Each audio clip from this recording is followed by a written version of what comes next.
What is transitional gastronomy? We'll find out on today's BFD.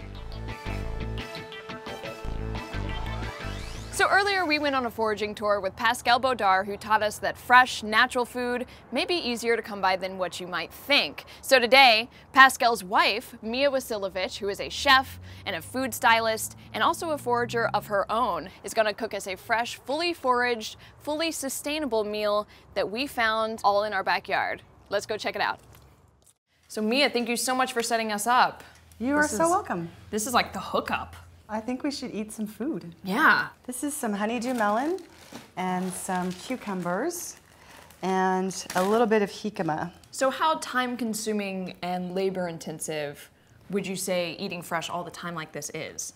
Very. You do this, you never take more than you need, and you think about it. You really think and plan your meals, and you plan for the seasons, and you plan, can I preserve this? Can I use the stems? Also, how can we make sure we don't devastate our little find? It's intensive because you're not just mowing things down, you're pruning and you're taking care of your little area, your little plot that you found, and it gives back to you. The areas that we've pruned have come back like 20-fold. So sustainability is always on the top of your guys' mind. If we weren't sustainable, we couldn't do this. This is a syrup I made with some organic sugar and this herb called sweet white clover, which we'll show you in a little bit. And you are going to try this. So it's sweet and crunchy. Oh yeah. And can you taste the clover? Mm-hmm. That's the strongest flavor in there. It tastes like walking through a meadow in the forests of LA. It tastes fresh.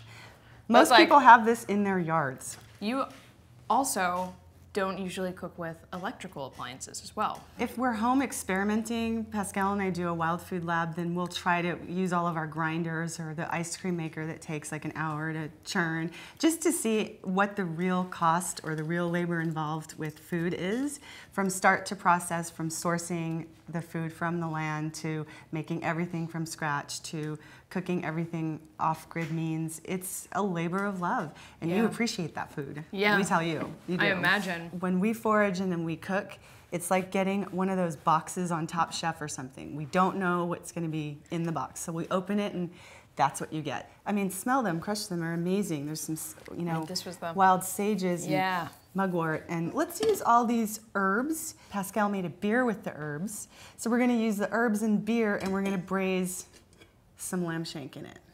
Let's try this. Oh my gosh. Good? You like it? Can you taste that bitterness of the mugwort? It's very herby. Once again, I'm having a moment. If you're a forager, preservation is so important because you only have that forage for a couple of weeks and then you have to preserve it. Get into the mentality of cooking hyper-local, hyper-seasonal. I know where I'm coming, by the way, when the apocalypse hits. Yes, yes, this is some fancy survival food. Yes. Sure. You know what? I think it's time for some beer. Heck yes, it's beer time. It's based on like an old Celtic recipe. It's pure plant, so no hops, no grain, gluten-free. Wow. It is pretty good, I think. Yeah, let's do it. That's not too bad. There you go. Okay, and you guys invented a thing called Transitional Gastronomy. Right. What exactly is that? It's a little bit of preservation, it's some foraging, but it's basically a mindset. It's a mindset by using everything that we find really locally with us in nature in a modern way. And that's why we coined it Transitional Gastronomy. Yeah. This is phenomenal, by the way. Here, cheers. Chin chin. Yeah, cheers. Clinkies. Clink, clink. That meal was absolutely incredible, you guys, and as Mia and Pascal said, that was the true taste of California. And the cool thing about their idea of transitional gastronomy is that it focuses on fresh, naturally foraged, sustainable foods that are absolutely delicious and found in your backyard. And if you want to reduce your eco footprint when it comes to food, remember the 3 big things are to shop in season, organic, and once again, locally. Don't forget, guys, click the links in the description below to support GMO labeling. For BFD, I'm Marisha Ray, and don't forget to subscribe.